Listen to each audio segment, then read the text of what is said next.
revisão da avaliação. Mas, como parece que os irmãos não fizeram avaliação, então... Nós fizemos. Pois é, amém. Então eu vou receber as avaliações e no decorrer da nossa lição nós vamos falar um pouco sobre o que os irmãos não entenderam aí. Nós vamos falar sobre a pneumatologia. Como eu disse, você coloca aqui dentro as avaliações dos irmãos, se está lá no site, na nossa página, já falei para os irmãos sabem encontrar, né? Tem esse, como é que eu posso dizer? Esse nome dessa página, e aqui tem o início. Se você quiser vir direto, você vem aqui, pneumatologia. Então você entra pela aulas e apostilas. Aqui tem um site aqui a respeito do que quer dizer. Aqui está a apostila, se você quiser baixar ela em PDF, né? Ter ela no seu celular, computador, enfim. E essa daqui vai ser onde nós vamos falar mais um pouco sobre o Paracletos, né? Sobre a paracletologia, que é um estudo mais aprofundado a respeito do Espírito Santo. Mas para que nós falássemos um pouco dele, é bom que a gente fale também um pouco do ser do Espírito Santo, porque o Paracletos ele está ligado a, não hoje, mas na próxima aula eu vou fazer um gráfico que os irmãos vão ver a trajetória do Espírito Santo. Hoje nós vamos falar um pouco sobre ela na introdução aqui, que eu vou ficar na fase 2. Os irmãos vão entender o porquê. E vocês vão ver de como ele era antes na eternidade, depois quando ele veio a estar na criação do mundo, e depois como ele está agindo hoje, né? Como agiu nos tempos de Jesus. Então nós vamos fazer de uma maneira que os irmãos possam compreender, em uma linguagem tipológica. Lá, eu sempre repito para os irmãos, eu coloco o link lá no grupo. Aí o irmão clicou no link, ele sobe para aquela página. Aí o irmão navega lá, baixa o que quiser. O diferencial é só o link, né? Sem um link você não consegue acessar a página. Os irmãos que têm a apostila, os irmãos que baixaram a apostila também, né? A opção. Então eu vou aqui para uma introdução do Espírito Santo, a base 1. E tá, ó, na apostila de vocês, olha aí no sumário aí, por favor. Isso aqui é. Rapaz, já baixei a apostila errada. Sangue de Jesus tem poder. Mas vocês vão ver aí no sumário de vocês, lá no 20, eu acho que vai estar no 23. Isso é na nova apostila. Na nova. Não tem 23, mas está antes de bibliologia lá. Depois de 22.1, aí está texto elaborado pelo Dr. Caramuru, da Assembleia de Deus, do Belenzinho, São Paulo. Eu quero muito que vocês leiam isso daí. Na página 64. Esse estudo tipológico do Espírito Santo. Não é hoje, mas no decorrer nós vamos ler esse artigo do Dr. Caramuru, que ele fala de uma forma assim, para mim, é 50% dessa apostila. Se você entender ele, você vai muito, mas muito longe mesmo. Então, pela introdução, nós vamos começar pelo fato do seguinte. Aí, como eu falei para os irmãos, eu marco ali apenas o que eu considero importante. Eu deixei no PowerPoint aquilo que nós vamos falar sobre o Paráclitos, né? Os irmãos vão ver o que quer dizer. Mas pela doutrina do Espírito Santo, que é a pneumatologia, pneuma quer dizer o Espírito, né? De Deus. E enquanto começamos os nossos estudos sobre a pessoa do Espírito Santo, é importante que tenhamos atitudes apropriadas. Se realmente aproveitarmos o estudo da Palavra de Deus, lembremos-nos de orar para que o Espírito Santo nos ensine.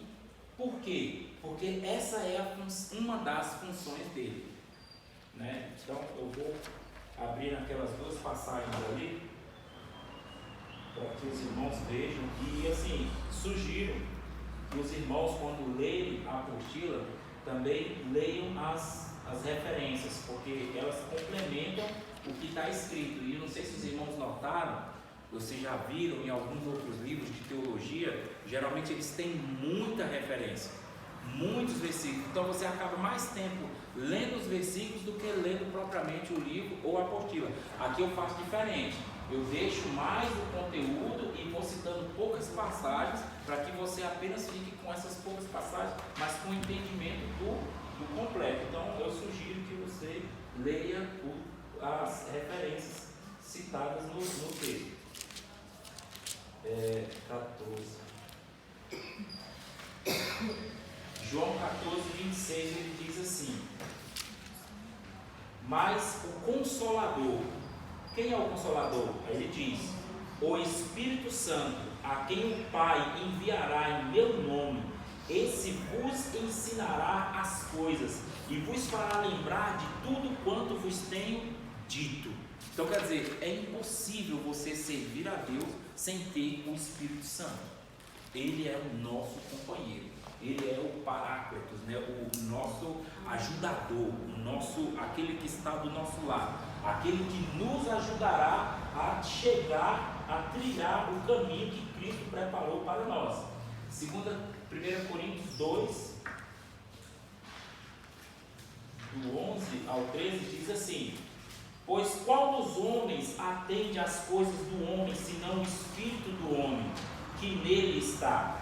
Assim também as coisas de Deus, ninguém compreendeu, senão o Espírito de Deus.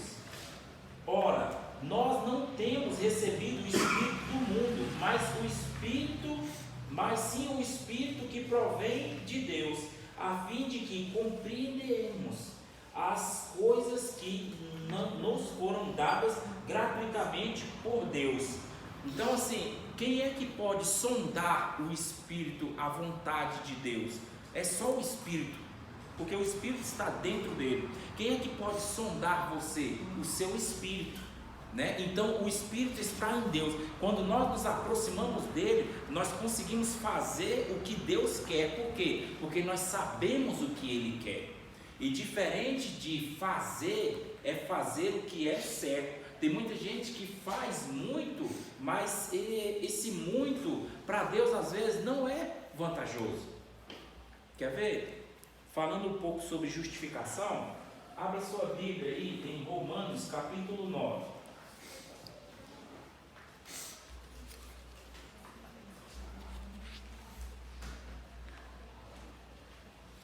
Lembra que nós falamos que nós não alcançamos a nossa justificação através das obras da lei? E é sim pela graça, porque Jesus fez por nós. Por quê? Porque a lei nos condena. A lei não justifica ninguém. Nós não conseguimos ser salvos, né, através da lei. Romanos 9, versículo 30. Aí veja o que Paulo fala aqui nessa carta aos Romanos. Que diremos, pois, que os gentios... Quem são os gentios, irmãos? Todo mundo que não é judeu. Exatamente, né? Tem que isso fique bem claro aos irmãos. Gentio é todo mundo que não é israelita. É gentio. Então isso inclui nós. Que diremos, pois, que os gentios que não buscavam a justiça alcançaram a justiça, mas a justiça que vem da fé. Mas Israel, que buscava a lei da justiça, não atingiu a lei da justiça. Por quê? Porque não buscavam pela fé, mas como que pelas obras da lei, e por isso tropeçaram na pedra de tropeço, como está escrito: eis que põe em Sião uma pedra de tropeço e uma rocha de escândalo, para que nela venham crer e ser envergonhados. Quer dizer, Cristo é a nossa fé. Nós temos que ser justificados pela nossa fé e não pelas obras da lei. Porque se formos julgados pelas obras da lei, nós seremos sentenciados e logo estaremos mortos. Por quê? Porque não iremos alcançar a salvação através das obras da lei. Todos os dias o sacerdote tinha que oferecer sacrifício por si e pelo povo. E nós todos os dias também. Só que Cristo ofereceu de uma vez só por todos nós. E é uma coisa interessante que a graça, ela foge do nosso entendimento, que alguns se escandalizam nesse ponto. Um exemplo. A Bíblia fala que Jesus perdoou os nossos pecados. Quem crê nisso? Amém. Amém? Você crê que Ele perdoou os seus pecados de ontem? Amém. E o de hoje? E o de amanhã? Mas você ainda não cometeu. Aí lembra aquele telecurso? Vamos pensar mais um pouco? Vamos botar a cabeça para pensar. Um exemplo, Ele morreu pelos meus pecados, foi quando? Foi amanhã? 2000 anos atrás. Exatamente. Então Ele já me perdoou no passado, no presente e no futuro. Há 2000 anos atrás, Deus já perdoou os meus pecados. E o inimigo nos afronta, por quê? Por causa dos nossos erros. Ele aponta o nosso passado e fala para que nos impeça de fazer algo no futuro. Mas nós temos que ter essa consciência de que, pela fé, já fomos justificados por Cristo, pelo sacrifício dele, há 2000 anos atrás. Então nós não devemos mais nada para ninguém. Porque no céu não tem esse tempo, né? A redenção. Colossenses 2, versículo 14 diz que, havendo ele riscado a cédula que nos era contrária nas ordenanças celestiais, cravando-as na cruz. Então os nossos pecados, nós temos que crer que já foram cravados na cruz. Só uma pergunta, pastor. Pode falar. Mas ele perdoou todos, mas todo aquele que crê nele. Exatamente, é o que nós estamos falando. A justificação vem pela fé e não pelas obras. Lembra aquele no texto que nós lemos, acabamos de ler, onde ele fala que os israelitas buscavam a justiça pela lei. Nós buscamos a justiça pela fé. E a Bíblia diz que pela fé Abraão foi justificado. Nós somos filhos de Abraão. Ainda tem gente que procura. Termina a conclusão. Não, mas pode falar. Ou parece pela lei, pela fé, e a gente procura por obras, né? As obras são importantes para galardão, não para salvação. Para salvação, não. Para salvação, Cristo morreu por todos. Cristo justificou todos, e todo aquele que nele crê não será condenado. Qual é o textual da Bíblia? Deus amou o mundo de tal maneira. João 3,16. Porque Deus amou o mundo de tal maneira que deu seu Filho unigênito, para que todo aquele que nele crê não pereça, mas tenha vida eterna. Aí a gente para aqui. Não, esse é o versículo alto. Porque o Filho texto porque completo. ele veio não para condenar o mundo, mas para que o mundo fosse liberto por ele. Exato. Porque Deus não enviou o seu Filho ao mundo para que condenasse o mundo, mas para que o mundo fosse salvo por ele. Quem nele crê não é condenado, mas quem não crê já está condenado. E a condenação é essa: os filhos das trevas amaram mais as trevas do que a luz. Entendeu? Então, crer num Filho unigênito de Deus é o que nos faz ser salvo, não é as nossas obras. Não é as nossas obras. Então, há 2000 anos ele já nos perdoou, porque também no céu não existe linha de eternidade. A eternidade não tem passado, presente e futuro. É de eterno, não tem tempo. Só esse é um aqui pensamento embaixo que nós temos que ter quando lidamos com a palavra de Deus. Deus se manifesta no presente, mas Ele já conhece o futuro. E Ele não predestinou, uma das nossas perguntas, né? Ele não te predestinou e não me predestinou para, tipo um exemplo, porque eu sou uma marionete na mão dele. Não, é porque lá na frente Ele viu as minhas obras. Como um exemplo, Davi, chamou Davi, era um menino, mas depois tornou Davi um rei. Antes de Jeremias nascer, ele falou: te separei para ser profetas. Então ele já sabia quem Jeremias ia ser, porque ele olhou lá no futuro e para nós é um presente. Mas essa abrangência, isso nós vamos ver em divindade, tá? Nós vamos ver pneumatologia, cristologia, aí depois nós vamos ver teologia própria, e a gente vai juntar os três, nós vamos falar mais a respeito das três pessoas.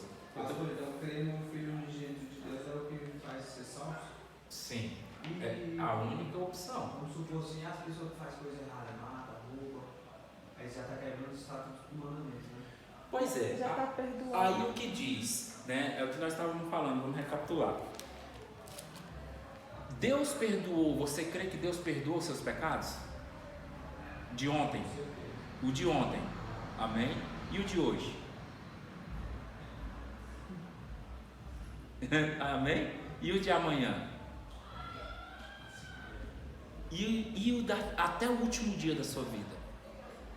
Ele já perdoou. Por quê? Porque Ele não vai vir morrer por você para perdoar o seu pecado que você vai cometer amanhã. A Bíblia diz que Ele veio há 2000 anos atrás e perdoou todos os pecados. Aí aqui entra uma abrangência da linha do tempo, entendeu? De Deus, que é o Kairos, e o nosso, que é o Cronos. Nós estamos presos, né, no passado, presente e futuro. Deus não. Ele morreu, e por isso que a Bíblia diz que Ele fez um sacrifício de uma vez por todas.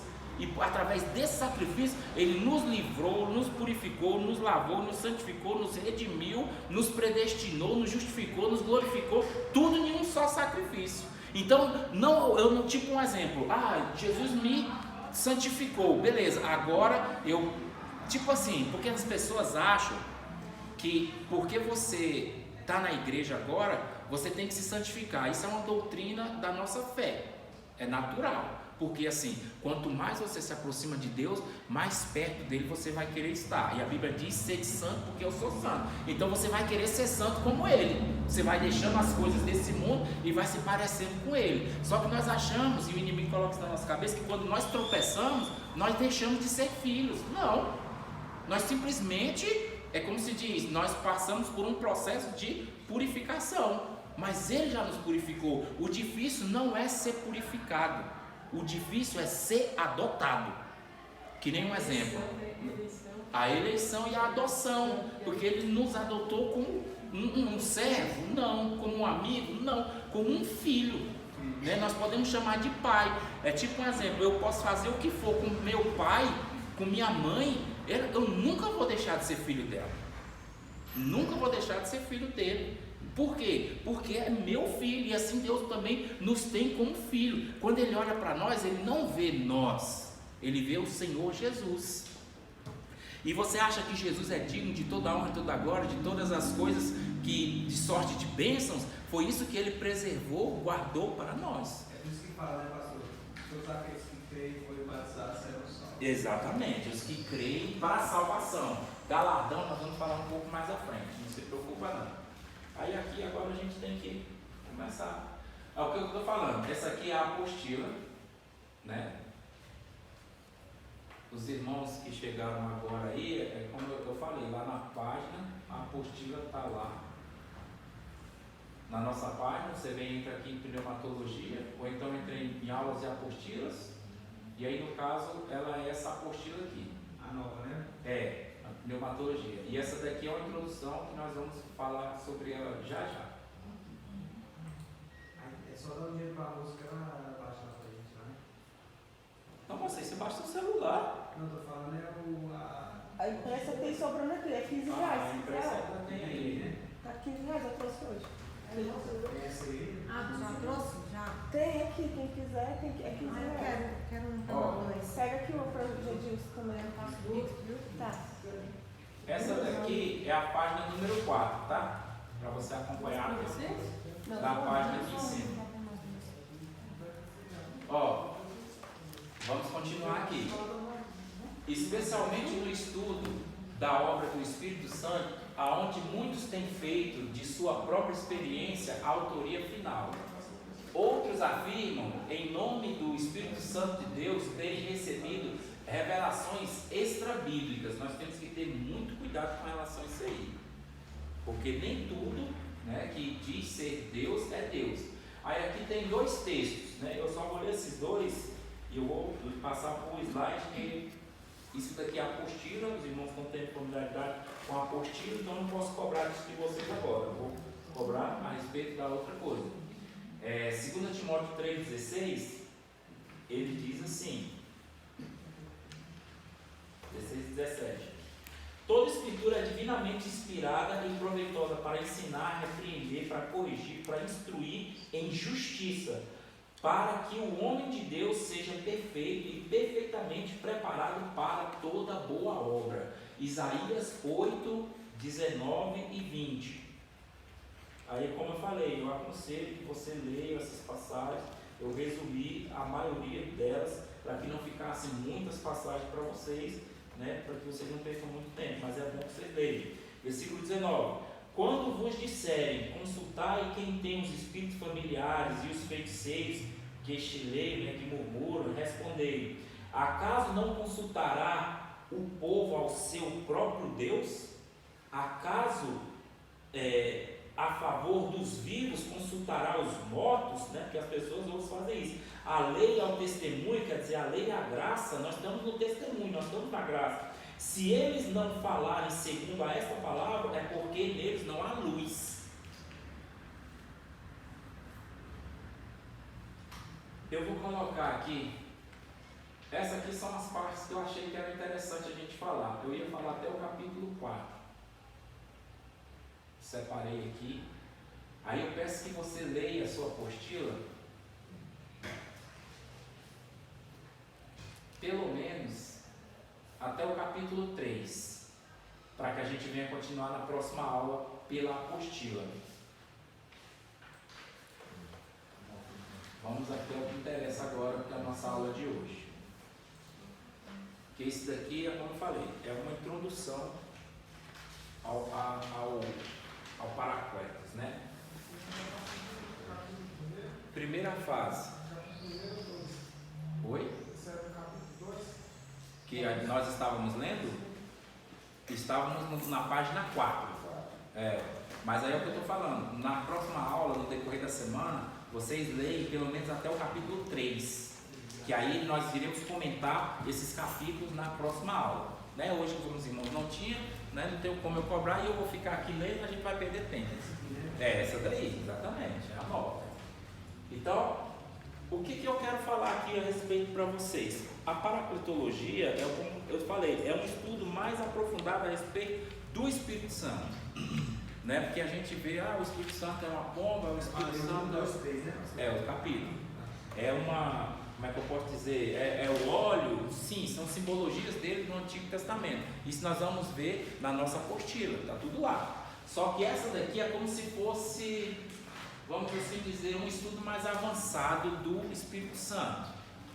Então, aqui é uma tipologia, que era bom que depois você visse também um artigo do Dr. Caramuru. Primeira fase. Ele não pousou. Segunda fase, aí coloquei ela ou ele, porque ela, a pomba, e ele, o Espírito Santo. Né? Tem um símbolo, os dois, na mesma coisa? Símbolo, então por isso botei ela ou ele. Não pousou na segunda fase, ele pousou. Essa terceira fase, eu acho que nós não vamos falar sobre ela, não. Abra sua Bíblia aí, em Gênesis, capítulo 8.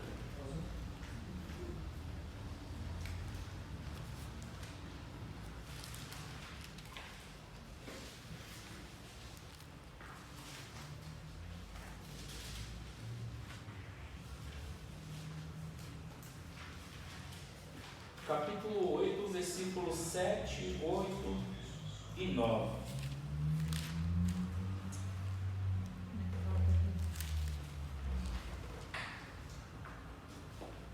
E soltou um corvo, o qual, tendo saído, ia e voltava, até que se secaram as águas de sobre a terra. Depois soltou uma pomba para ver se as águas teriam já minguado da superfície da terra. Mas a pomba, não achando onde pousar o pé, tornou a ele para a arca, porque as águas cobriam ainda a terra. Noé, estendendo a mão, tomou-a, recolheu consigo na arca. Certo. O que os irmãos entenderam disso aí? 8, 9, certo? 8, do 6. Não é no barco. Não é no barco, exatamente. É a família dele. E a família dele, Os dentro da arca. animaizinhos. Exatamente. Era uma vez. E o que aconteceu? Ele soltou um corvo. E esse corvo saiu e não voltou. Posteriormente, 7 dias depois, ele veio novamente com uma pombinha e soltou a pomba. E ela foi, deu uma volta e, não achando lugar, retornou. Depois, mais 7 dias, Noé soltou essa pomba. Depois que ele soltou ela, ela foi e voltou com um raminho no bico, certo? Até aí tudo bem? É o que nós lemos? Posteriormente, ele, depois de 7 dias, novamente, soltou essa pombinha. Depois que ele soltou ela, ela voltou? Não tornou aí. Não voltou mais. Tá. Essa daí é uma das tipologias do Espírito Santo. Ela achou povos. E Achou povo. tipologia é pra quê? Ela achou povos. Olha só, tipologia. Nós temos uma matéria sobre isso. É quando você usa, um exemplo, Jesus falava por parábolas. Exato. É um sentido figurado que você usa para dar sentido espiritual àquilo que você está vendo. Nós temos o costume de dizer que isso daí é uma... Esqueci o nome. Conjectura, exatamente. Uma conjectura teológica. E o que seria uma conjectura teológica? Quando você usa um exemplo das coisas terrenas para exemplificar o entendimento das coisas celestiais. Um exemplo, Jesus certa vez falou para Nicodemos: Nicodemos, se eu te falar as coisas terrenas, tu não entende se eu te falar do céu.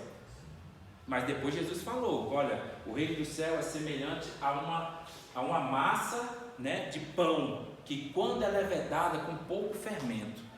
Aí ele estava dando um exemplo de como era o reino de Deus, né? Quando você lança uma semente, como ela produz. Jesus deu vários exemplos. Isso é uma tipologia. Hoje nós vamos falar sobre o Espírito Santo. Nossa matéria não é essa, mas como eu sabia que alguns não viriam e como também não tinha a apostila, então eu separei esse material, está lá na internet. Depois os irmãos vão ter mais tempo, um pouquinho mais calmo. Na próxima aula nós vamos falar a terceira fase, aí a gente fecha. E isso eu vou cobrar na avaliação também. Em Gênesis, no capítulo 8, de 6 a 9, que é essa parte que nós descrevemos, a Bíblia diz... Só uma pergunta, pastor.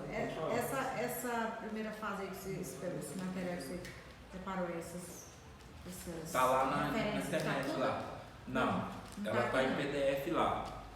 Porque eu preparei agora de tarde. Ah, tá. Entendeu? Aí por causa disso que ela não está lá.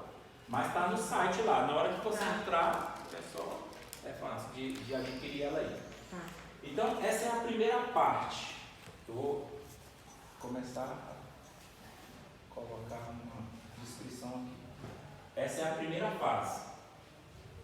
A primeira fase é caracterizada por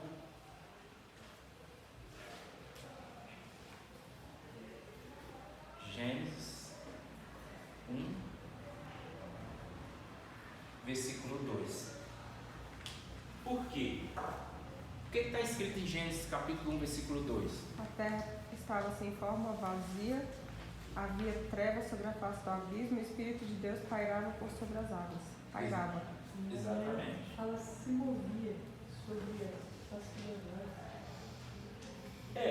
Porque o pairar é como, no original, é como chocar. Você pode assimilar, tipo uma galinha, quando está com as asas por cima, é a mesma coisa.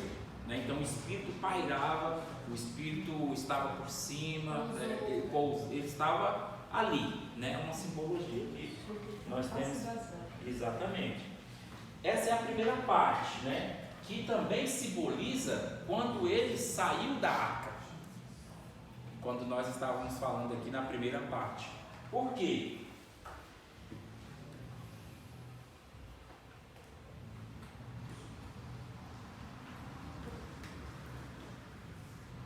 Agora que complica, né? Como é que eu vou desenhar um barco? Meu Deus do céu. Os barquinhos Canoa. É, tipo uma canoa. Pronto, é isso aí. É a canoa. Uma xícara. Uma xícara, né? Ele desceu. Essa é a primeira fase. É um chapéu. Gênesis capítulo 1, versículo 2. O que ele disse ali? O Espírito veio, nesse caso aqui, em busca de algum lugar para pousar. E ele não encontrando, a Bíblia diz que ele retornou novamente naquela simbologia que nós lemos. Gênesis 8, 6, 9, ele estava no barco, veio, não achou, voltou. E voltou, exato. Só que aí aqui nós vamos puxar um pouco aqui, é como eu falei, ele é um estudo um pouco mais avançado. Então nós vamos falar um pouco dele. Na próxima aula a gente conclui ele já iniciando a nossa pneumatologia, tá? Só para você ter uma noção que às vezes a gente lê algo e fica perdido quando a gente entende. Essa foi a primeira parte, Gênesis capítulo 1, versículo 2. A Bíblia diz que o Espírito de Deus pairava sobre a face da terra e o versículo 3 diz: disse Deus haja luz. Haja luz. Então, quer dizer, o que havia no versículo 2? Trevas e abismo sobre a face da terra, certo? E o Espírito veio e, não encontrando lugar, voltou. Aí depois o Espírito, né, através do Senhor, na formação dos três, nós vamos ver em divindade, ele disse: haja luz. Naquela hora houve luz. Então, quando houve luz, já simboliza a segunda parte dele, quando ele veio a estar na terra. Eu tenho que dividir isso aqui mais outras vezes aqui para você. É engraçado que a gente começar a tem o entender. Espírito Santo como se ele tivesse asas, né? Nós vamos falar um pouco disso também, porque a simbologia dele é pela pomba, né? Você vê que quando nós vamos falar aqui no batismo de João, né, a Bíblia não diz que ele desceu como uma pomba. Então aí nós nos aferimos muito a esse tipo de entendimento, né? Gênesis 1, do 2 até Gênesis 6, 3. Como um vento impetuoso, né? Ele tem várias formas, né? Isso aí é a pneumatologia. Então tá, Isaías 9:1. O que está escrito lá? Isaías 9:1. 9:1. Nós vamos ler um pouco aqui.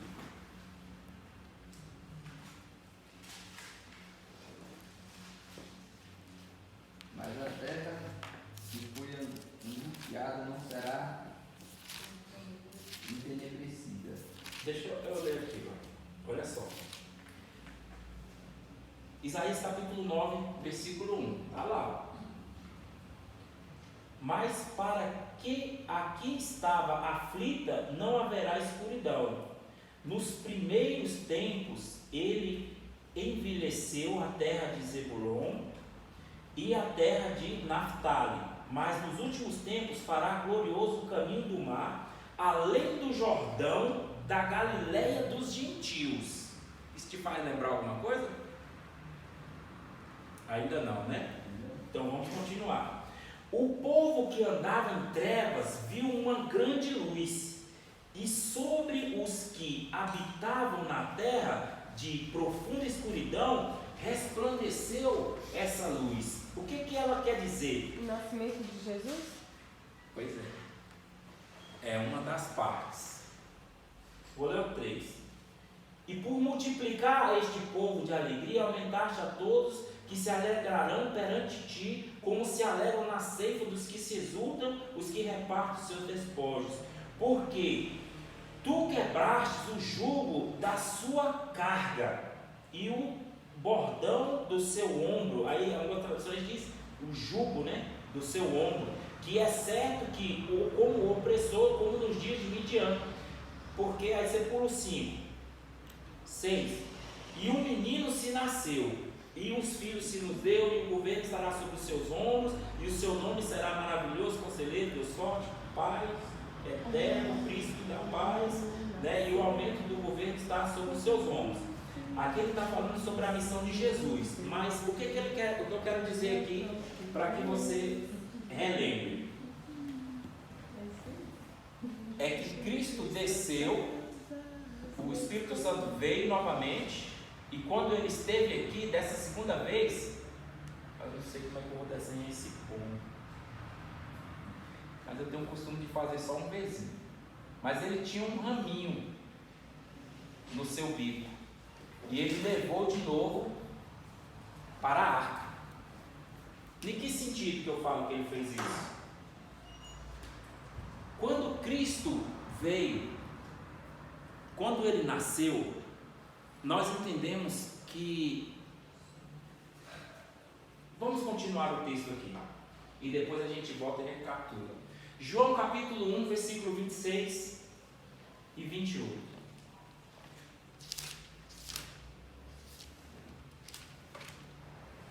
João capítulo 1, versículo 26.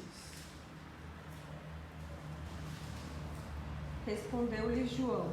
Deu 25. E perguntaram: então, por que batiza se não és o Cristo, nem Elias, nem o profeta?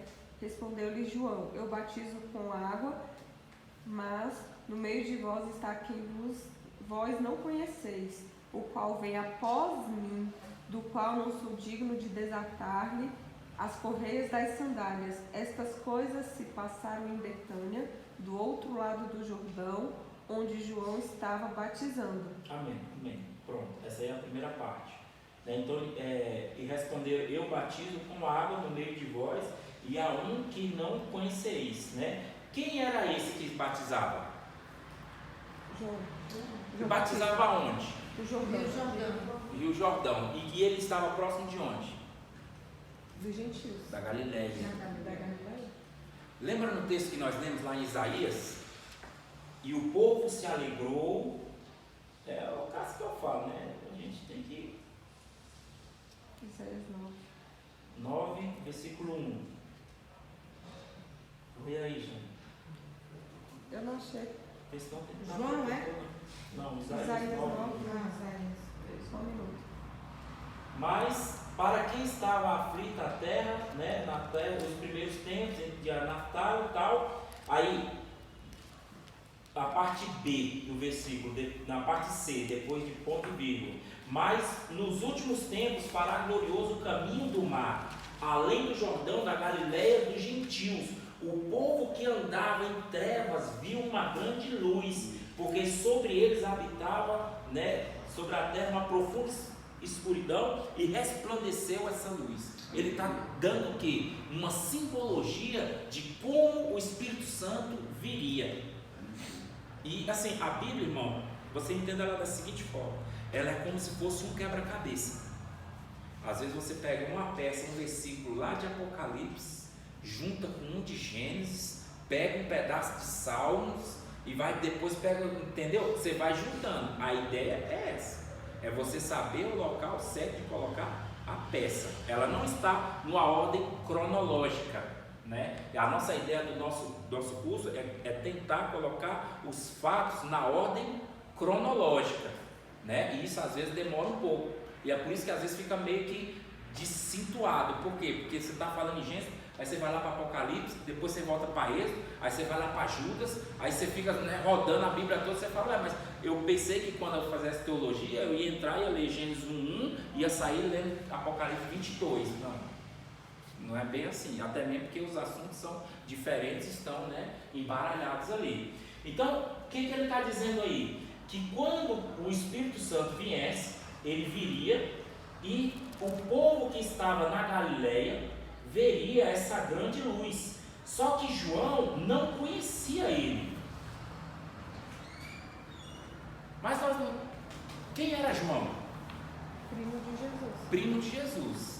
Mas João não conhecia seu primo. João era um profeta, e ao profetizar, ele não sabia ao certo quem era o Messias. Ele só tinha a visão de um sinal. Qual era o sinal? A pomba desceria em cima da pessoa. A pomba desceria sobre ele. E a pomba muitas vezes ela disfarça. Às vezes, né, você está na igreja e você vê a pomba sobre um, mas ela vem e não permanece, como no Antigo Testamento. Ele também não ficava sobre as pessoas, ela ficava um pouco tempo sobre todo o povo, sobre um rei, sobre um profeta, né, sobre um sacerdote. Ela nunca estava sobre os 3 ao mesmo tempo. E geralmente aconteceu depois, no tempo de Moisés. Deus falou, tira um pouco de você e dá para os 70? Exato. Ele repartiu uma porção do Espírito para mais 70 homens. Era uma porção. Hoje, sobre nós está o Espírito em plenitude. Por causa de Cristo. E houve um probleminha em Gênesis capítulo 6, versículo 3. Meu espírito não vai contender mais com a terra. O meu espírito. Essa parte do Moisés. Que ele divide? Você só olhar no Google. Eu não vi como assim preparado de cabeça, mas. Foi quando estava tendo muita confusão para administrar o arraial. Aí Deus falou para Moisés dividir. No fim da parte que ele foi. Moisés divide as casas. Êxodo 18, 20. Êxodo 18 e 20. Aí ali do 18 ao 20 ele fala que seu sogro veio visitar ele. E aí ele foi pegou, olha essa carga desse pessoal está muito pesado, divide tudo sobre mais 70, né, outros homens e tal. E Deus assim o permitiu. Só que no nosso caso aqui, a gente às vezes quer carregar tudo só, né? E na obra de Deus tem lugar para todo mundo. Gênesis 6,3 diz: e o meu espírito não contenderá mais com o homem. Por quê? Por causa da iniquidade que subiu. Porque o homem, ele assim, também a iniquidade, mas o homem, ele, como é que eu posso dizer? Ele não tinha condições de, não é suportar, é ter aquela paz, aquela serenidade suficiente para que o Espírito Santo pudesse habitar sobre ele. Um exemplo, quem aqui já pegou uma pomba? Quem aqui já se aproximou de uma pomba? Eu já não consegui pegar nada. A irmã Soninha disse que já, amém. Não, amém, né? Pegar é natural. Mas geralmente você vai andando no meio da rua, quando você vê aquele monte de pomba, eles voam. Né? Então, aí, nesse caso aqui, o Espírito Santo, simbolizando uma pomba, ele veio e pousou sobre Jesus. Então, sobre Jesus, ele permaneceu. Posso dizer que ele encontrou paz? Não sei. Santidade? Não sei. Mas sobre Jesus ele permaneceu. E sobre nós ele não faz isso. Até mesmo porque ele é muito sensível. No nosso primeiro deslize ele se afasta. Ele é como se fosse... Tem uma pomba no mundo aí, o nome dela, dizem que é o tal de asa branca. Não sei se vocês já ouviram falar, mas dizem que ela é meio arisca. Você não encosta perto dela não. Chega perto ela voa. Entendeu? É como o Espírito Santo. Você errou e ele voa. Então, já no caso aqui, nessa segunda vinda, ele veio e, no caso, ele encontrou essa oliveirazinha, tinha no bico, né? Essa oliveira, que simboliza também o Getsemane. O que é que tinha no Getsemane? Olivas, as árvores de oliva. Jesus orou. A Bíblia diz que ele chorou e ali as suas orações, né, o seu suor verteu-se em sangue. O que Jesus estava fazendo ali? Ele estava entregando a sua vontade ao Pai. E ali simbolizado através daquelas prensas de azeite. Porque ali existiam aquelas oliveiras, e dizem que ainda tem árvores, né, centenárias lá, ainda hoje, do tempo de Jesus. A prensa também é uma simbolização também do Espírito Santo, nós vamos ver mais na frente, que produz o óleo e tal. Então, Jesus, no caso, o Espírito Santo, subiu com um raminho de oliveira. Quem era esse raminho? Foi o que ele pôde estar. No Antigo Testamento, ele via um exemplo sobre Saul. Saul profetizou, ele vazou. Ele estava em cima de quem? De Sansão. Sansão profetizou, ele correu. Entendeu? E aí ele vinha sobre um e sobre outro, mas ele não ficava muito tempo. Por quê? Porque a pessoa pecava. Aí ele, entendeu? Corria. Já no caso de Jesus, não, ele conseguiu permanecer. Ele ficou sobre Jesus e foi até lá no Getsemane, e até o dia que Jesus na cruz diz: Pai, em tua mão entrego o meu espírito. Então, nessa simbologia, ele veio e voltou com o raminho na boca, né? Aí aqui já tem uma outra ideia, que é a sua segunda fase. Essa pomba podia ficar lá, né? No caso, o Espírito Santo saiu de Jesus na morte. Oi? Na morte. Não, ele estava no céu. O Espírito Santo. Deus entregou o Espírito a Jesus entregou o Espírito a Deus, certo? Certo. E aí, no caso, o Espírito levou, A pomba de volta. no caso, a pomba, né? Levou o raminho de oliveira, que o raminho simbolizava Cristo, né? Levou ele de volta para a arca. A arca simboliza o quê? O trono de Deus, a plataforma do trono. Mais para frente nós vamos detalhar melhor isso daqui, os irmãos vão entender. Isso daqui simboliza Gênesis 8, que é a primeira parte, né?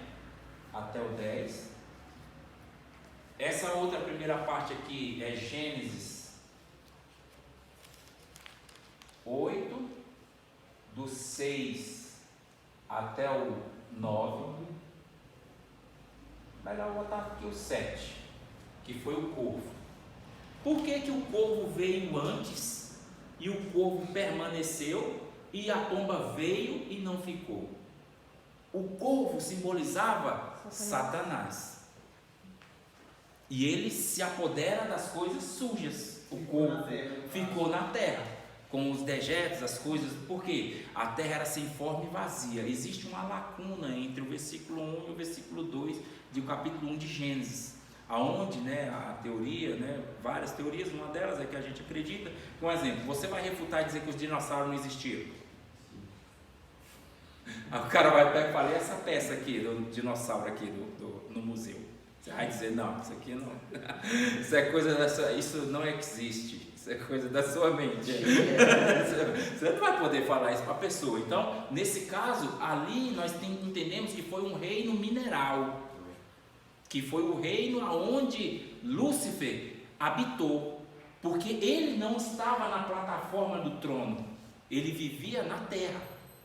E essa terra foi destruída, nós assim cremos, através desse artigo, dessa tipologia, não, dessa doutrina, vamos assim dizer, que quando ele caiu, ele destruiu a terra. Isaías diz que Deus construiu a terra, mas não construiu vazia e nem sem forma, porque é uma coisa ilógica. Você vai construir, ainda mais Deus, e construir uma coisa. Um exemplo, esses planetas que existem, você acha que eles não têm um propósito? Um dia eles vão ser habitados. Existe uma outra teoria que fala que serão habitados pelos santos. E hoje até já se pode até com água, com vidro. Só que assim, para autenticar esse tipo de teoria, é como se já num corpo glorificado, né? Porque esse corpo aqui não vai conseguir sobreviver nesse. Elon Musk que está levando a gente para lá. Ainda está querendo levar o pessoal para passear por lá. Quem tiver essa oportunidade de brincar lá, né? Porque deve ser meio caro para andar por lá. Então, tá meio confuso ainda. Mas calma aí que depois as coisas se encaixam. Eu estou te falando das peças e depois a gente junta tudo. Aí nessa hora você vai entender cada sentido de cada um. No caso, o corvo veio e esteve sobre as águas turvas, que simbolizava os corações que estão magoados, as pessoas que têm, como é que eu posso dizer, trevas ainda no seu interior. E o corvo vinha e pousava sobre elas, sobre esses animais que foram mortos, sobre aquela vida que houve nesse reino mineral. Porque quando fala de Ezequiel e quando fala de Isaías e de Gênesis, fala de dois reinos totalmente diferentes. Que Lúcifer andava sobre as pedras, tinha as pedras afogueadas, tinha o topázio, tinha isso, tinha aquilo. Já no Éden não tinha isso. Então houve um reino que Deus criou para o homem, mas depois desse reino que tinha sido criado que Deus tinha criado para Lúcifer, no caso o reino mineral, que um veio antes, só que a Bíblia coloca ele lá no meio da Bíblia. Então depois a gente vai tentar inverter isso daí. O Espírito Santo, como não conseguiu encontrar na primeira vinda que ele veio, que foi Gênesis capítulo 1, versículo 2, ele retornou. Na segunda vinda, que era no caso aqui, ele ficou de Gênesis 1:2 até Gênesis 6:3, ele ficou andando sobre os homens. E aí Deus pegou e falou: não, já basta, o meu espírito não mais contenderá com o homem. O que é contender? Um exemplo: Caim matou Abel. Deus pegou e falou: Caim, o que tu fez, cara? Ele: mas eu sou porventura, cadê teu irmão? Eu sou porventura cuidador do meu irmão. Então ele ficava contendendo com o homem para tentar convencer o homem do pecado. E o homem já não queria mais ser convencido pelo pecado. Não muito diferente, né, dos nossos tempos. Então o Espírito fazia isso. Aí Deus já decretou. Ele falou: abriu mão, né? Oi? De certa forma, abriu mão. Exatamente, ele abriu mão e falou: olha, meu Espírito não mais vai contender com o homem. E aí foi a hora que ele veio na primeira vez e voltou. Na segunda ele veio, só que ele vinha tipo com uns relances. Não vou dizer que escondido, mas porque também ele é Deus e tinha vontade Ele própria. vinha por possessão. Ele vinha... Oi? Ele vinha, tomava possessão e ia embora. É, tipo uma possessão. Porque assim, no caso de Saul profetizou. E depois fez o que fez. Um exemplo, ele estava sobre Elias, ele estava sobre Eliseu, ele esteve sobre os profetas, sobre os juízes, sobre os patriarcas, mas ele não ficava muito tempo. Lembra no tempo do juiz? Levantava um e Deus estava com ele. Quando ele pecava, Deus abandonava. Vai ficar 40 Né? anos. Então era o caso, ele vinha, pairava um pouquinho, depois subia de volta. Aí depois, quando encontrava um que deu lugar para o Espírito, aí ele vinha de novo. Aí ele ficava com ele. Quando ele pecava, ele voltava de novo, né? Então ele não ficava com ele direto. E nenhum desses ele levou. Só prega o velho, né? Que se fica... Oi? Tem gente que só gosta não gosta do Novo Testamento. Aí é ruim. É. A pessoa vai querer ficar... Porque o velho é a sombra, né? A gente fala um pouco do velho, por quê? Para que a gente venha entender o novo. Que se a gente prega o novo, às vezes você não entende o velho. Tipo um exemplo. Nosso celular, a maioria aqui é smartphone. Né? Não sei, tem uns que tem umas caras mais novas aí, talvez não passaram daquele tempo, né? Quem lembra da internet de escada, irmão? Aí eu não sabe mais nem o nome.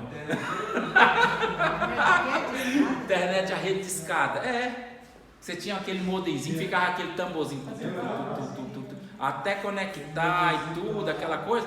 Então se eu falar pra ele o que é... Aí, tá vendo? Lembra? Ele nem lembra mais. Isso aí tem, eu vou te falar, você tem 20 anos, pai. Então, até mais. não, mas nós estamos falando de uma coisa simples, né? Eu estou falando do celular. O celular antigamente era aquele tijolão e tal, que você andava com ele. Hoje a gente, né, quer passar o dedo, tinha antena, era uma confusão danada. Os primeiros foram os analógicos, né? Exato. Tinha só o número. Não tinha gente, Não, era só conversa. Então ali era a sombra do que é agora. Exatamente, é isso que eu estou querendo dizer. Já pensou nesse tempo você falar de um celular que tinha câmera fotográfica, rádio, como é que eu posso dizer? Software que a gente usa para tantas coisas. Hoje o celular é um computador portátil. Mensagem gravada com as pessoas. Foto, vídeo, tem tudo. Antigamente você tinha um walk machine, você andava, né? Não sei se os irmãos lembram disso. Aquele Discman, né? Bichão desse tamanho aqui, um toca-fita, aquele negocinho e tal. Você andava, a fita gravava um monte de vezes. Hoje não, foi tudo substituído. Agora você imagina, há 20 anos atrás eu tentar explicar para você o que seria um smartphone. Lembra aquele tempo? Que eles já sabiam o que era, lá quem inventou. Pode ver que da Apple tem mais atualizações que a gente nem sabe. Ele deixa, que não chegou a ser lançada, né? A gente que é de... agora que tá... Então, tipo, esse homem era tipo um profeta. Mas durante esses 20 anos... um visionário, podemos assim dizer, né? Tipo um exemplo. Quando... É porque eu não queria falar dele agora, Ezequiel, quando ele viu o trono de Deus, a Bíblia diz que ele viu lá em Ezequiel capítulo 1, versículo 18, diz que ele viu o trono e no trono tinha rodas, no meio de rodas, e olhos e óleo, com direção para todos os lados. O que você acha que ele estava descrevendo? Aquele que tem uma passagem quando fala das torres gêmeas, que eles ligaram a uma passagem, não sei se era de Miqueias, Em mas Daniel. Daniel que fala que 2 pássaros com asas de ferro. Irmão, 600 anos antes de Cristo, o cara descreveu um avião. O cara não sabia nem, não tinha nem um teco-teco naquele tempo, entendeu? Então assim, são coisas que eles viram na época, e nós temos que nos atentar também a esse tipo de perspectiva, né? Que nem no Antigo Testamento era uma imagem de uma linguagem um pouco menos, como é que eu posso dizer, sofisticada.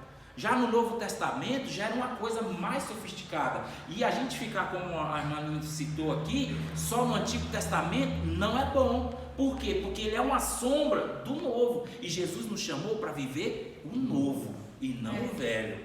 Você tem que saber de onde veio, né? Para que você se adeque, para que você continue. Até mesmo porque Jesus falou: aquele que quiser vir após mim, né? É como se diz: você quer continuar? Pois então suba nos meus ombros e eu te levarei. Você não vai precisar mais sacrificar, você não vai precisar mais morrer na cruz, não.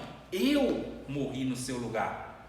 E no dia em que você se batizou, você simbolicamente morreu. E quando você saiu das águas, simbolicamente você também ressuscitou. Então agora você é uma nova criatura. É como nós falamos na justificação. Por isso que nós acreditamos que o meu e o seu pecado já foi perdoado. Por quê? Porque aquela criatura antiga, o Jovelino antigo, morreu no batismo. Amém. E ali ele ressuscitou uma nova criatura. E esse tem o poder, porque foi dado por Cristo, de entrar na presença de Deus, não como uma pessoa perdoada, mas aquele como quem nunca pecou. E o diabo coloca isso na nossa mente: não, mas você vai lá, você não viu o que você fez hoje de manhã, não? Pastor, então, assim, de certa forma, alguns itens nós temos que descartar no Velho Testamento, é isso que o senhor quer dizer? Tipo o sábado. O sábado, antigamente, ele era sagrado. A verdade, eu vou te explicar na seguinte forma, como eu vejo. Nós temos que ampliar. Tudo que está no velho, amplie para o novo. Por quê? Lei e graça. Lei e graça. Na lei, você era limitado. Que nem um exemplo. Você falou a respeito do sábado. Então, é necessário então que nós só guardemos o sábado agora?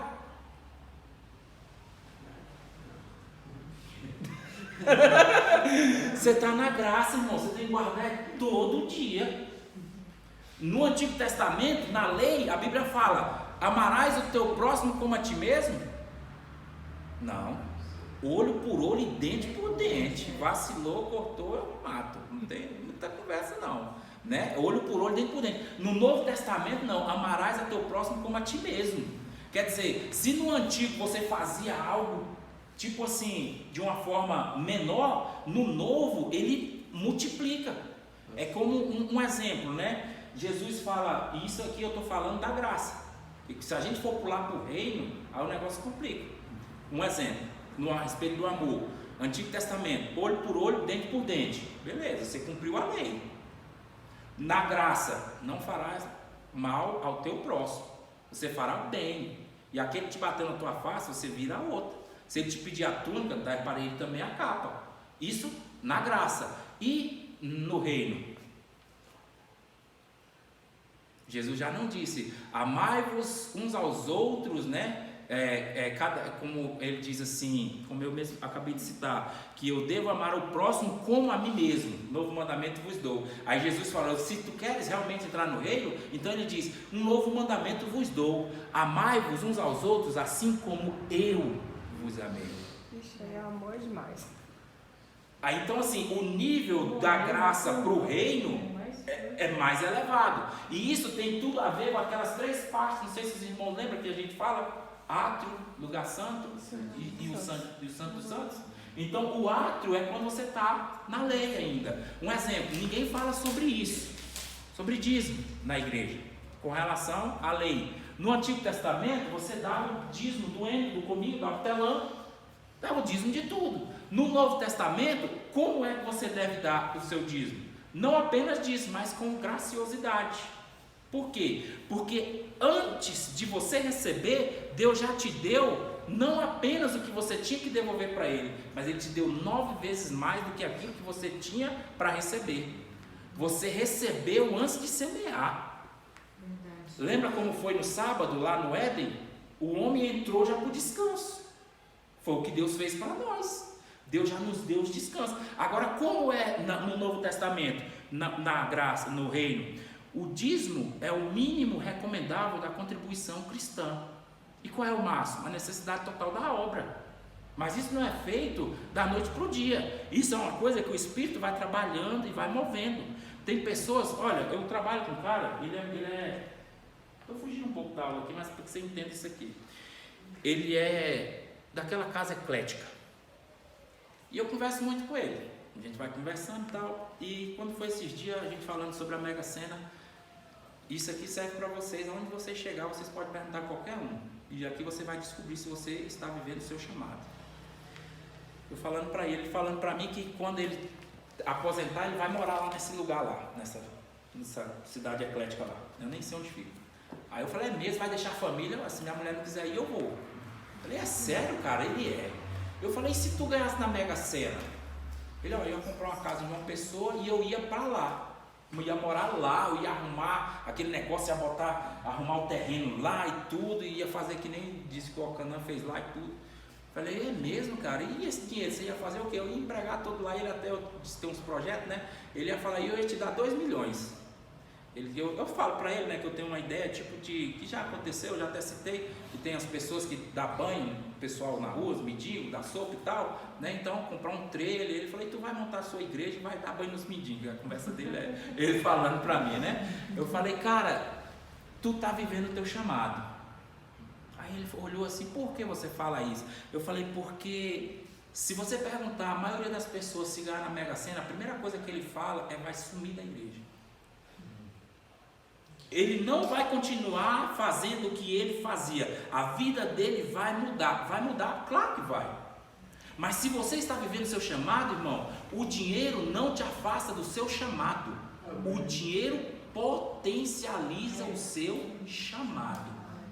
Aquilo que você não tem recurso, que você não tem condição de fazer sem ele, você vai fazer por quê? Porque agora você tem ele. Você não vai se corromper por causa do dinheiro. Você vai usar o dinheiro em prol do reino. Entendeu? Essa é a visão do reino. E nós ainda estamos presos naquela parte dos 10%. Nós estamos ainda onde? No átrio. Nós estamos ainda onde? Na lei. Por quê? Porque nós não vivemos nem a graça. O que é a graça? O dízimo é o mínimo recomendável da contribuição cristã. Ah, se eu dou o dízimo, eu não oferto. Se eu oferto, eu não dizimo. Pode falar. Pastor, eu pedi conta da empresa que eu estava trabalhando porque estava me afetando aqui e o Espírito Santo estava me incomodando. Eu pedi conta por causa da obra. Amém, mano. Eu não preciso nem dizer, mas você pode ter certeza, Deus vai te recompensar. Olha, é tipo assim, aí chega um cara aqui, vai pegar e profetiza sobre você. Se o cara sabe sobre isso, não precisa profetizar, cara. É natural. É a mesma coisa daquele que planta, irmão, ele vai colher. Se você plantou na corrupção, você vai colher corrupção. Plantou na carne. Agora, se você plantou nos frutos, nos dons, na graça, na igreja, você vai colher coisas espirituais. É natural. A Bíblia diz, Deus não se deixa escarnecer. O que o homem plantar, ele vai colher. E aí ele diz, qual é a lei da semeadura? Gálatas, 1 Coríntios 9, 7. Ele diz, Gálatas, né? Então é 5, 6, alguma coisa assim então. Ele diz mais ou menos assim, quem semeia pouco, pouco também ceifará. E o que semeia com abundância também ceifará. Cada um contribua segundo propor no seu coração. Ele está dizendo que é dízimo? O dízimo é o mínimo recomendável da contribuição cristã. Não, eu dei o dízimo, é 10%, mas eu posso dar 15%. Eu posso dar 20%, mas a consideração, exato, o dízimo é o mínimo. Agora, os 10%. Agora, o que ele está dizendo, deixando bem claro, é: cada um contribua segundo propor no seu coração, nem por tristeza e nem por necessidade, porque Deus ama o que dá com alegria. Se for para você dar, porque eu dou o dízimo 10% do meu salário, não, Deus não precisa do seu dinheiro, não. Até mesmo porque 100% é dele e ele te deu, esperando que você devolva 10 para ele. Se você não devolver, não tem problema. Você acha que é seu? Tem um Quando testemunho você da morrer. Oi? Colgate, né? Oi? Testemunho da Colgate. Sim, William Colgate, né? Que fala sobre, virou um grande empresário e ele chamou Deus para ser parceiro, né? Sócio dele e tudo. E Deus abençoou, ficou conhecido no mundo todo. Agora, que nem eu estou te falando aqui a respeito do dízimo ainda, um exemplo, se você acha que o que você tem é seu, quando você morrer, se você não deixar escrito, nem a meia que você quer, você vai levar. Eu não estou dizendo que você vai levar, estou dizendo que você vai ser enterrado com ela. Nem uma meia, tudo é dele. Nós apenas administramos aquilo que ele coloca nas nossas mãos. E se nós retribuirmos conforme a vontade dele, ele também nos dará, juntamente com ele, todas as mais coisas. Mas, E eu até é o cara mais rico do universo, do universo não, do mundo. Até a roupa que ele foi enterrado vai ser comprada por outra pessoa. Querendo ou não, que ele... se os parentes deixarem, né? Porque se brincar, ele é enterrado até morto, até sem roupa. E os caras vão estar preocupados com os bens dele. Não, esse dia, isso aí vale demais. Deixa esse roupa para ler, então vai morrer mesmo, qualquer roupinha serve. Qualquer uma serve, não precisa de muita. Pensou na hora certa. De muita Eu vou te coisa. falar, é impressionante o que uma herança traz para uma família. Pode gerar, né? Meu amigo, Pode gerar uma pode coisa. gerar problemas. Uma casa em água já tá uma bagunça. Então, vamos continuar aqui. A respeito, nós paramos aqui, João 1,26, quando ele disse que ele veio antes de mim, no versículo 27, né? Ele fala, aquele que veio após mim. Por quê? Porque ele não sabia quem era. Ele só tinha um sinal, né? No caso do profeta. Aí vamos agora para essa outra parte aqui, do 29 a 31. E no dia seguinte, João viu Jesus que vinha para ele e disse, eis o Cordeiro de Deus que tira o pecado do mundo. Este é aquele de quem eu disse, depois de mim vem um varão que passou adiante de mim, porque antes de mim ele já existia. Como? Sendo que João nasceu antes de Jesus. Só 6 meses. Não, mas 6 meses já antes. Né? É tipo assim um exemplo. Da Vou eternidade. revelar a sua idade. É a eternidade. Mais um exemplo, né? Eu tenho 43 anos. Aí vamos dizer que alguém que tem 44, eu não posso dizer que sou antes dele. Entendeu? É o caso de Jesus. Jesus veio depois de João, e aí João falou, aquele que era antes de mim. Como era antes, sendo que ele veio depois? Mas isso ele teve por revelação. Lembra quando nós falamos lá em antropologia que o ser, que o Espírito sopra sobre a carne e aí sobre o barro, aí transformou o homem em alma vivente? Nós falamos isso em antropologia. Então ali é a criação do homem. Zacarias 12 fala que Deus criou o Espírito do homem dentro do homem. Zacarias 12, versículo 1. Então, quando Deus criou esse Espírito, no caso, ele gerou a alma, se tornou alma vivente. Mas Jesus já era eterno. Ele simplesmente desceu. Ele não precisou, né, vamos assim dizer, da participação de José para ser gerado. Foi o Espírito Santo que gerou ele no ventre de Maria. E assim sendo, ele não foi gerado naquele momento. Ele já coexistia, porque ele era eterno. Ele se encolheu da sua glória e entrou no útero. Exatamente.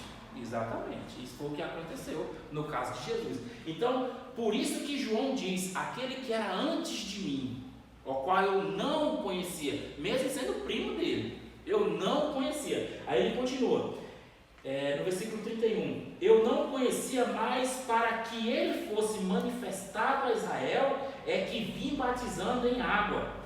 E João deu testemunho dizendo, no versículo 32, vi o Espírito descer do céu como uma pomba e repousou sobre ele, e eu não o conhecia, mas que me enviou a batizar com água. Esse me disse, aquele a quem vires descer o Espírito sobre ele e permanecer, esse é o que batiza no Espírito Santo. Ele não sabia quem era o Messias. Ele ficou sabendo por causa dessa revelação, que quando o Espírito descesse como uma pomba sobre ele e permanecesse, esse era o que iria batizar com fogo. Esse é que era o Messias, o Cordeiro de Deus. Eu mesmo vi e vos dei testemunho de que este é o Filho de Deus. João falando a respeito dessas coisas. Então, a fase 2, a parte 1, que é Gênesis 8, 9 e 10, Noé recolheu a pombinha dentro da arca. Os 7 modelos que Deus tem, que Deus trabalhava, simbolizando aqueles 7 anos, aqueles 7 dias da pomba que ela retornou quando Noé recolheu ela. Modelo de pai, patriarca, sacerdote, juízes, profetas, reis e apóstolos. É a forma que Deus trabalha.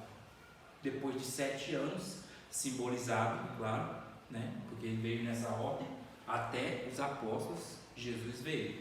Aí depois veio a pombinha novamente. E depois ela viveu sobre os ombros de Jesus, que é João 31 até o 33. Ele não conhecia, mas deu o sinal que a pombinha estaria sobre a sua cabeça. Esse é o poder de Deus. A pombinha disfarçava, vinha e voltava. Tem muita gente assim no nosso meio. O Espírito passeia, mas não pousa. Hoje ele está na igreja, está rodando aqui aquela coisa. Quando é amanhã, parece que é tomado pela outra pomba, né? Aquela que roda. Então assim, o Espírito não pousa na pessoa? Não mora em mim? Eu não sou o templo do Espírito? Não entendi. Aí aqui está um exemplo. O templo, todos nós somos, mas às vezes o templo está inabitável, vamos assim dizer. O Espírito então não fica na pessoa? Um exemplo. Não. Micael ontem, ele foi lavar a casa que ele foi morar. Por quê? Porque eu acho que ela estava inabitável, né? Vamos assim dizer. Ele foi limpar ela para que ele pudesse habitar. Quando nós aceitamos a Jesus, o Espírito Santo vem e nos limpa. Para quê? Para que ele possa habitar dentro de nós. Mas aí nós vamos atrair na sujeira. Bota, não, esse daqui bota debaixo do tapete. Aí vai trazendo a sujeira, vai, em vez de limpar para ela permanecer limpa, vai sujando. Chega uma hora o Espírito sai. Aí o que Jesus falou? Aí o demônio volta e fala: aquela casa lá está desabitada. Vou chamar mais uns camaradas, nós vamos entrar lá agora. E aí a Bíblia diz que veio ele mais 7. E o pior do estado daquela pessoa se torna pior do que o anterior. Né? Então assim, isso assim ó, é só uma simbologia. Aí o Espírito fica onde então? Ele volta para o céu? Ou fica na gente? Ele não atua mais? Ele fica dormente? Pois é, lembra quando nós falamos a respeito do corpo? O Espírito, ele está em nós. Quando nós aceitamos a Cristo, ele habita no nosso Espírito, porque o nosso Espírito é a nossa ponte de ligação para com Deus. A partir do momento que nós nos afastamos do Espírito, essa parte vem sendo mortificada. É que nem quando você vê uma pessoa que é desviada na rua. Não sei se já aconteceu isso com você. Você vai falar de Jesus para ele e prega para você. Ele quer te ensinar. Olha, você tem que fazer assim, assim. Aí você olha assim para ele e fala: meu Deus, essa pessoa, ele não se enxerga. Ele não está vendo a condição dele. Está que nem o filho pródigo. Era filho, saiu da casa, está no mundo. Está lá no meio dos porcos e dizendo o que eu tenho que fazer ainda. Como é que pode um negócio desse? Então assim, é o que eu estou falando, o Espírito não está mais nele. É até mesmo porque Hebreus capítulo 6 fala, a partir do versículo 4, que é impossível aqueles que foram renovados, iluminados, que provaram o dom celestial, sejam novamente renovados para arrependimento. Porque se assim o fizesse, Cristo teria que morrer por ele de novo, e o sacrifício de Cristo que foi feito teria sido jogado como vitupério. Não, isso aí é como se diz: todo dia Cristo vai ter que morrer por mim. Não, ele só morreu uma vez, e por essa uma vez ele perdoou todos os meus pecados. Agora eu ainda vou ter que voltar? Sim. Você então, que tem que voltar e se arrepender dos seus erros. Enquanto a pessoa não se arrepender, então o Espírito não liga de novo. Não. Tá morto. O Espírito se torna, vamos assim dizer, adormecido. Não é o morno ainda não, porque o morno é outra história. É adormecido. Como diferente da primeira, porque o da primeira eu imagino que o Espírito ainda nem nasceu quando a pessoa ainda não aceitou a Cristo. Então ela não provou do dono, não conhece nada. E às vezes você fala de Jesus para ela é mais fácil do que você falar para aquele que uma vez já desviou da igreja. É aquele caso, que ele tem uma resistência. Né? Por quê? Porque ele achou uma razão que deu motivo para que ele saísse da igreja e tal. Então terminou a segunda fase. A parte 2, ele permaneceu. Nós sabemos que ele permaneceu em Cristo. Veja lá em Mateus capítulo 3. Nós vamos já quase que encerrar. Mateus Mas 3. como se não terminou? Não, mas calma. Aqui depois nós só fazemos uma risca aqui, você dá um nó na sua mente assim, você vai entender. Vai ficar a semana toda. Mateus 3,11, ele diz assim, João, mais uma vez, Eu vos batizo eu com na água. verdade vos batizo com água para arrependimento, mas aquele que vem após mim é mais poderoso do que eu, cujas sandálias não sou dignos de lavar, ou de levar, né? Ele vos batizará com o Espírito Santo e com fogo, e a sua pá ele a tem na sua mão, e limpará completamente a sua eira, recolherá o seu trigo no celeiro, mas queimará a palha com fogo inextinguível. Eita. Então veio Jesus da Galileia ter com Jesus. Essa era a pregação de João Batista. Eu estou aqui, mas vai vir um que tem uma pá e ele vai queimar raça de víboras, né? Quem vos ensinou a fugir da ira vindoura e tal. João pregava esse evangelho. Aí depois de um tempo Jesus apareceu. Aí o versículo 13. Então veio Jesus da Galileia. Lembra lá de Isaías capítulo 9 que nós lemos? Que veio a alegria lá dos mares, do rio da Galileia. Aí então veio Jesus da Galileia ter com João junto ao Jordão para ser batizado. Mas João impedia, dizendo que é preciso ser batizado por ti, tu vens a mim. Jesus, porém, lhe respondeu: consente agora, porque assim nos convém cumprir toda a justiça. Então ele consentiu. E Jesus, ao ser batizado, logo saiu da água, e eis que lhe se abriram os céus, e viu o Espírito de Deus descendo como uma pomba. Por isso que nós dizemos que o Espírito Santo tem um símbolo de uma pomba, descendo como uma pomba e pousando sobre ele. Quer dizer, ele não veio e foi, não, ele pousou, né? É tipo um papagaio que você bota no ombro e ele fica, né? Vamos assim dizer, ter essa ideia na sua mente. E eis uma voz dos céus dizendo: este é meu filho amado, a quem me comprazo. Ali houve tem um nomezinho que eu me esqueci agora, que é como se fosse um encontro da divindade na terra, os três juntos num local só, como no Antigo Testamento e no Novo. E ali depois a Bíblia diz, se você virar a página, né, no capítulo 4 ele diz: então Jesus foi conduzido pelo Espírito ao deserto para ser tentado pelo diabo. Então naquela hora era 3, ali naquele momento. O pai, porque o pai falou: este é meu filho a quem me comprazo. Exato. A pomba desceu, simbolizando o Espírito, e Cristo era o Filho. Exatamente. Isso tinha acabado de ser batizado, né? Ele foi batizado, foi pro deserto para ser tentado. Depois. E aí foi para ser tentado. Aí o que depois acontece? que ele foi experimentado, ele volta. Muita gente não trabalhar. entende isso, irmãos. Um exemplo: você está na igreja hoje. Esse dia eu estava até falando com a Jana. Tem gente que Deus, ele fica feliz quando Deus vem e fala com ele. Isso é legal até certo ponto. Por quê? Porque Deus vem até você para falar com você, para te animar, para te dar forças, porque tempestade vem por aí. E ele vem para te dizer: olha, eu sou contigo, não te desanima, entendeu? Eu sou teu Deus. Agora entra no barquinho e vai lá para o outro lado. Foi o que o Espírito fez com Jesus aqui. Ele falando que quando o profeta é usado para falar com a gente na igreja, é porque vem coisa por aí pela frente. Pegar o dia receber o salário. Aí o Cláudio não ouviu não, você explicando. Ela sacou todo o salário e roubaram dela, né? A Vitória da vida quer pensar em vir de novo. E ela, triste, foi lá, alguém conversou com ela e foi descobrir que ela tinha sido recentemente batizada, né? Nova na fé.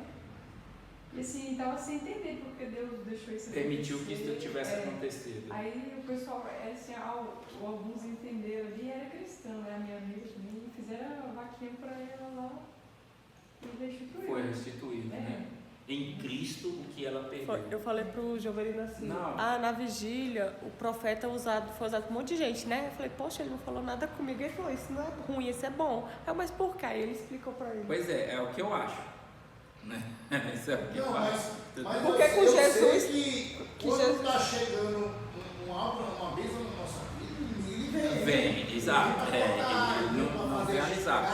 Aí Deus vai, pega o exemplo que ele fez com Pedro, Lucas 22, ele fala, Pedro, Satanás vos pediu para vos ser andar, mas eu orei por ti, para que quando tu te converteres e tu se levantar, tu vai ajudar teus irmãos, né? Isso depois de 3 anos andando com Jesus. Então assim, o profeta vem e fala com você, irmão, ele falou, segura e se alegra com essa promessa, porque você pode ter certeza, a bênção pode vir iminente também, mas às vezes pode vir uma aprovaçãozinha antes. Foi o que aconteceu com Jesus no capítulo 4. Jesus foi batizado, como a Aline bem lembrou, a irmã aceitou Jesus e tal, e no outro dia foi assaltado, perdeu o salário, né? Já foi logo uma prova. Depois alguém restituiu, mas enfim, no caso de Jesus, a Bíblia diz que o Espírito levou para o deserto para ser tentado por Satanás. Olha o que ele fala aqui.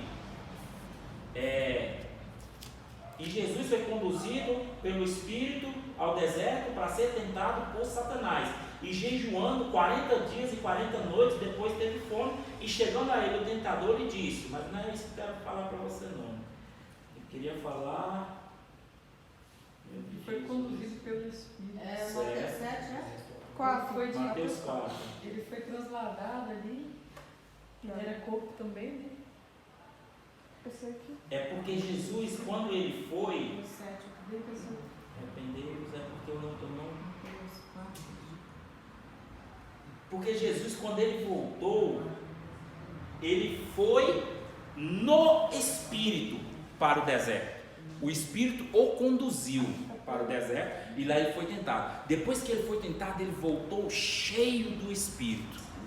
Então ele teve que ter experiência com o Espírito Santo. Não, ele teve que ter experiência da tentação. Ele foi provado na tentação e depois de ser aprovado, ele foi cheio do Espírito. E aí é onde ele fala aqui, aí é quando ele começa a que trabalhar, ele começou a pregar o Evangelho, exatamente. Então não tem como a pessoa chegar na igreja, chegar Versículo hoje... 17. Então Jesus começou a pregar e dizer, arrependei-vos, pois é chegado o reino dos céus. Nós seremos provados antes de Deus nos colocar no arado. Pode isso aí. Como se diz, é coisa natural. Não adianta você tentar correr disso. No Getsemane ele ora e chora e a pombinha leva a folhinha de oliveira. Gênesis 8:11, o poder do pecado acabou. O poder das águas, do rancor acabou. O juízo de Deus sobre os homens havia acabado. Jesus pagou o preço pelos nossos pecados. Só havia encontrado uma oliveira. Quem era essa oliveira? Jesus. E depois, quando ele morreu, ele a levou no seu bico. E aqui houve um sacrifício, que era o sacrifício, existia 2 sacrifícios, o da manhã e o da tarde. O da manhã simbolizava o quê? O da lei. E o da tarde simbolizava o quê? Da graça. Por quê? Porque era uma segunda oportunidade que nós tínhamos, né? Mas ali naquele, quando você falou que no Getsemane ele ora, chora e a pombinha leva a folhinha de oliveira. Mas eu nunca vi isso. Como é que é? Está escrito ali no Getsemane, ele ora, chora e a pombinha leva a folhinha de oliveira. Como? Não, ali é um resumo. Eu estou citando, parafraseando, Gênesis capítulo 8, versículo 8 a 11, né? Ou alguma coisa nesse sentido aí. Porque lá ele diz que a pombinha veio, e aí a pombinha voltou com um biquinho. No biquinho tinha um raminho. E esse raminho era quem? Quem foi que ressuscitou Jesus? O Espírito Santo. Então o Espírito Santo levou de volta ao Pai, numa simbologia, uma conjectura, né? A gente estava falando, uma tipologia, né? Que os irmãos entenderem. Hein, pastor, no caso lá, voltando ao tempo de Noé, Certo? foi o primeiro corvo, Veio o corvo, depois veio a pomba. certo.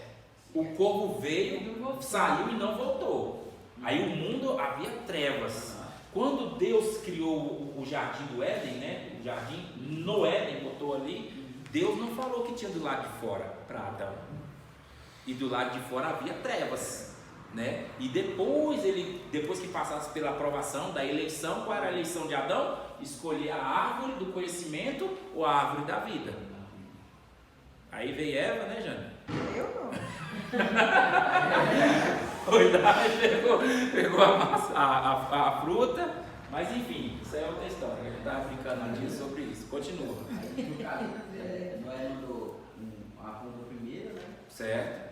E primeiro soltou o corvo e o corvo não veio. Lá no Mas céu o eu não corvo sou fica com as amiga da coisas Eva, por impuras. causa dela nós estamos aqui. Aí depois ele veio e soltou a pomba.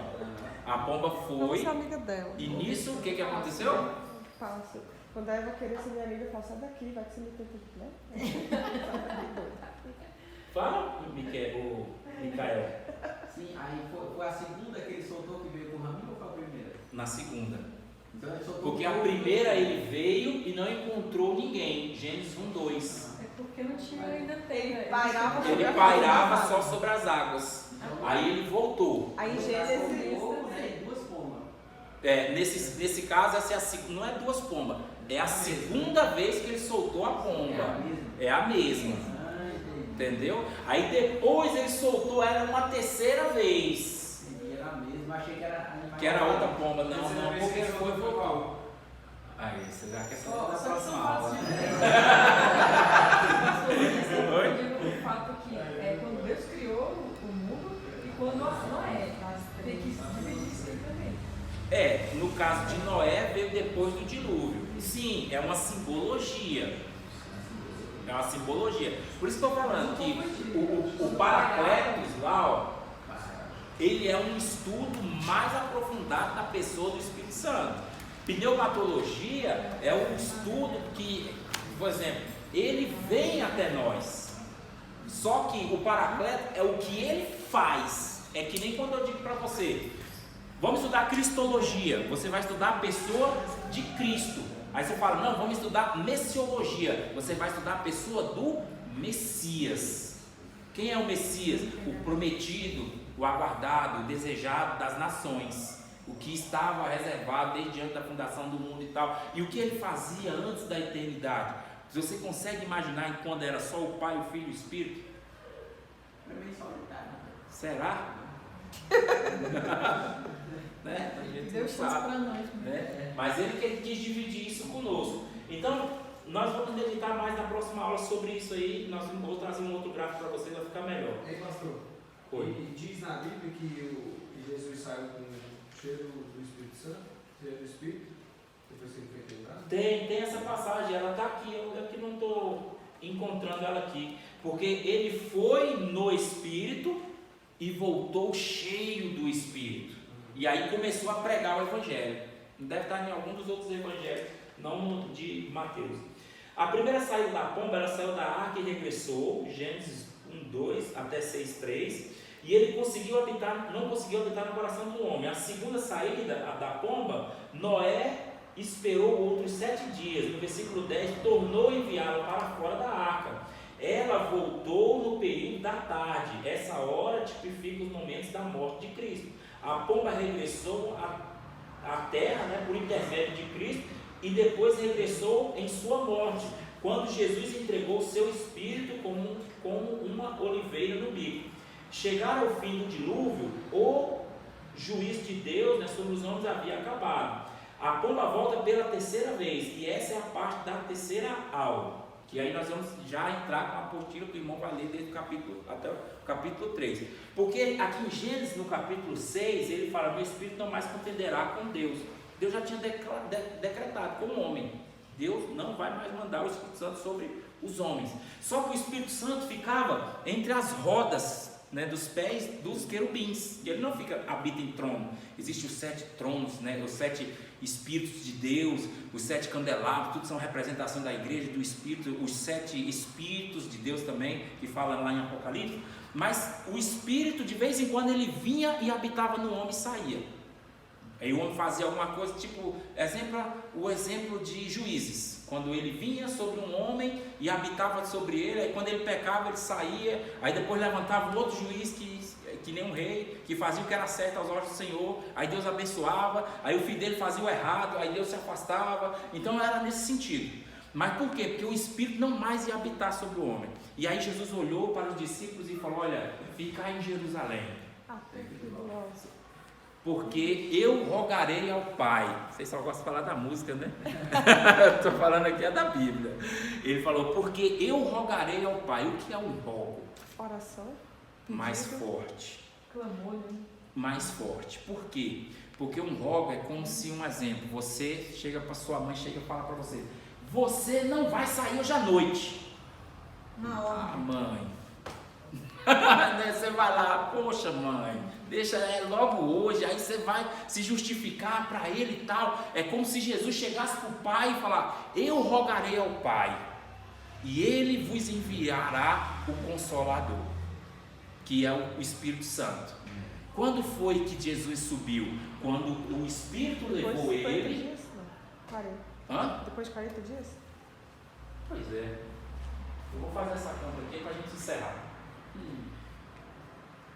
No caso da Páscoa, vou botar aqui embaixo, Páscoa. Quantos dias são? 3. Sexta, sábado e domingo, certo? 3 dias. Quantos dias Jesus permaneceu depois de ressuscitado entre os homens? Alguém lembra? Eu acho que 40. 40 dias. Aí ficou 10 dias para o Espírito descer, né? Depois 50, no Pentecostes. 40. 40 Então- dias. Hã? Vai mais dias. Calma aí, gente. 40. 3 dias de Páscoa, mais 40 dias para Jesus, que ele andou na terra, e depois veio O Espírito. o Pentecostes. 7 dias. 50 dias. Gente, teve esse evento lá na frente de casa do mês. Bagulho. Saí aqui no outro dia, eu não sabia nem como é que eu ia chegar em casa. Estava tudo fechado. Pentecostes quer dizer 50, certo? Aham. Tá faltando quantos dias aqui? Você conta 1, 2, 3, foi a ressurreição. Os 40 dias que Jesus esteve em espírito com os discípulos ensinando e tal, ficou faltando quantos? 7. Quantos dias Noé esperou para soltar a pomba? Eita! Completou. Então, assim, é o que eu estou falando. Ele está meio turvo, mas no final ele se encontra. Só que quando diz que a pomba saiu pela terceira vez, ela veio para a igreja, certo? Diz que ela voltou? E onde é que ela está? Ah, isso mesmo. Ela está em nós. Ele está em nós. Ela habita em mim. Né? Exatamente, ele habita em nós. E aí, o que vai acontecer? Depois ele vai ser tomado. E quando ele for tomado, não tem como a igreja passar pela grande tribulação, irmão. Existe igreja sem Espírito Santo? Não. O Espírito Santo saiu da terra. O Espírito é o que restringe a manifestação do anticristo. Então o Espírito está restringindo o anticristo se manifestar. Na hora que o Espírito leva a igreja, o Espírito se manifesta. Então quem está aqui não é a igreja. Então a igreja não passa pela grande tribulação. Já começa por aí. Mas, enfim, não Então, se no caso esqueça. que nos 50, depois de 7 dias, ele completou aí, os 7 dias ele voltou e Ele até voltou hoje e permanece. O dia que ele voltar, ele Permanece. ficou Aí é o que eu te pergunto: o que ele faz agora? O mesmo que ele faria, nós vamos ficar mudando, sabe? De Paracletos para pneumatologia. O mesmo que ele fazia nas rodas do trono, ensinando os querubins. No dia de Pentecostes, Jesus falou: eu vou para o Pai. E os discípulos ficaram tristes. Por quê? Porque ele ia embora. Porque Jesus ia embora. E ao mesmo tempo o Espírito Santo estava com os anjos e com os querubins. E eles ficaram tristes. Por quê? Porque o Espírito ia descer. Então na hora que um subiu, o outro desceu. E isso era necessário, né? E Jesus falou: é necessário que isso aconteça, porque se eu não for, Consolador não ele não virá. E é melhor que eu vá. Por quê? Porque, deixa eu te fazer uma pergunta. Vou deixar bem claro aqui, talvez, não sei. Quantos jovelinos tem no mundo? Se eu fosse pro Japão agora, você ia ter saudade de mim? Ela é junto. Eu não. Ela não gosta de Japão, não. Aí. Então, se Jesus estivesse lá na Judéia agora, lembra dos discípulos no caminho de Emaús? Fica, Senhor, já se faz tarde, fica mais um momento conosco. Aí ele, não, eu tenho que ir. E ele foi. E todos ficaram com saudades dele. Né? Então, se Jesus tivesse ficado, era como se diz, Jesus ia estar, um exemplo, lá em Jerusalém. Você já viu quanto é o preço para ir em Jerusalém? 14 Daí para 25 mil. frente, dependendo do hotel que você for ficar, né? É mais ou menos de 15 para frente. Aí, no caso do Espírito Santo, quando ele veio, É porque ele não veio Espírito sobre abrange um. todos. Exato, ele veio tá. sobre todos. E ele lá era Todos territorial. aqueles que nele Como creem. se fosse territorial, tava só lá. É. Entendi. Aí, então é melhor que eu vá, porque se eu não for, ele não virá. E ele vos fará lembrar de tudo aquilo que eu vos ensinei. E vos vencerá do pecado, do juízo e da justiça de Deus. Ele é que vai te levar para o céu. Pode falar. Tem um livro, tem uns 7 anos atrás, Começo da Minha Fé. Eu recomendo esse livro a todo mundo. Qual? Bom Dia Espírito Santo. Ah, eu conheço. Bom Dia Espírito E Santo. Benihim. Benihim. Aí ele explica que o Espírito Santo ele são os 3 atributos de Deus. Ele é onipresente. Ele é Deus, né? Ele é Deus. Né? Tipo assim, fala que a parte da Trindade que é mais. Né? Onisciente. Ele é um. Nós vamos falar sobre isso. Vai ter um. Já esquentou lá, Cláudio? Vou lá agora. Você pode lá. Pode. Eu não sei se tiver algo.